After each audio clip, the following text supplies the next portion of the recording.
বরিশালে কয়েকদিন ধরে তাপমাত্রা 12 ডিগ্রি সেলসিয়াসের আশেপাশে। শীতের তীব্রতা বাড়ার সঙ্গে সঙ্গে এই অঞ্চলে বাড়ছে ঠান্ডাজনিত রোগ।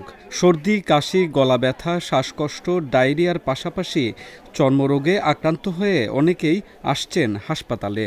আমরা দাঁড়াইছি, আমাদের বাচ্চাদের চুলকানি রোগ হয়েছে, তাই সকাল 10টা বাজে আসছি, এখন তো মনে হয় 12টা প্রায় বাজতে গেছে, এখন আমরা দাঁড়াই গেছি। এখন অ্যান্টিবায়োটিক চলতেছে, ওর ইনজেকশন শেষ, প্রায় শেষের দিকে।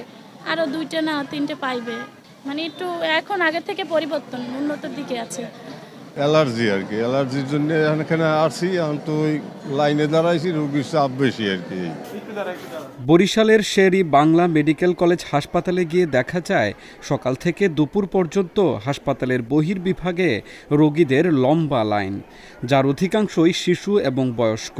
প্রতিদিন গড়ে প্রায় 1 শতাধিক রোগী ভর্তি হচ্ছেন। বহির্বিভাগে চিকিৎসা নিচ্ছেন আরও কয়েকশো। বেশি আসে ঠান্ডা, কাশি, জ্বর, এইটাই বেশি। আর ইদানিং আসতেছে ডায়রিয়া রুগী, এই দুইটা। আর চাপ তো আমাদের আছে, প্রচুর চাপ। আমরা ডেইলি প্রায় 200 রুগী এন্ট্রি করতে হয়। চিকিৎসকেরা বলছেন, শীতে আবহাওয়া শুষ্ক থাকায় বাতাসে জীবাণুর পরিমাণ বেড়ে যায়, ফলে বিভিন্ন কারণে শীতজনিত রোগ ব্যাধির বেশি প্রাদুর্ভাব ঘটে। ঠান্ডা যারা বেশি সাপড়া তারা হলো অতি ছোট এবং অতি বয়স্করা। ঠিক আছে, বিড়ম্বনা কি, যে নিউমোনিয়া চিকিৎসা হইতে আমি যখন উপজেলা হেলথ কমপ্লেক্সে ছিলাম, এমন হয়েছে যে ঠান্ডার রাস্তা নিয়ে আসছে, দেখলাম সিভিল নিউমোনিয়া ভর্তি করে দিছি। সে উপরে হসপিটাল মতো নিতেও পারে, আমি দেশে মারাও গেছে, কারণ লেট করে নিয়ে আসছে। আর আরেকটাগুলো যাদের বিশেষ করে অ্যাজমা রোগ আছে, এই অ্যাজমা রোগটা কিন্তু শীতের শুরুতে এবং শীতের শেষে, এই সময়টা একুশ সিভিল অ্যাজমা অ্যাটাকটা খুব বেশি হবে। যখন অ্যাজমা বেশি বেড়ে যাবে ঠান্ডায়, তখন কিন্তু তাকে খুব দ্রুত হসপিটালে ভর্তি করতে হবে। ঠান্ডাজনিত রোগের মধ্যে রয়েছে সর্দি, কাশি, জ্বর, নিউমোনিয়া, ডায়রিয়া, হাঁপানি এবং শ্বাসতন্ত্রের সংক্রমণ। এসব রোগের ধরন অনুযায়ী চিকিৎসা দিচ্ছেন চিকিৎসকেরা। এখন আমাদের আসতেছে নিউমোনিয়া এবং একুট ব্রঙ্কোলাইটিস, এই ধরনের রোগগুলো বেশি আসে। চিকিৎসার মধ্যে আমরা যদি দেখা যায় শুধু নিউমোনিয়া, আমরা মুখের ওষুধ দিই। মারাত্মক নিউমোনিয়া হলে আমরা ইনজেকশনে দিই।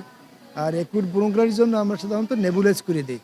বরিশাল শেরে বাংলা মেডিকেলে রোগীর সংখ্যা ক্রমাগত বাড়লেও এখনও তা মাত্রা ছাড়ায়নি। তবে ঠান্ডা বাড়ার সঙ্গে সঙ্গে রোগীর চাপ বাড়তে পারে, এই বিবেচনায় প্রস্তুতি নিয়ে রেখেছেন হাসপাতালটির পরিচালক।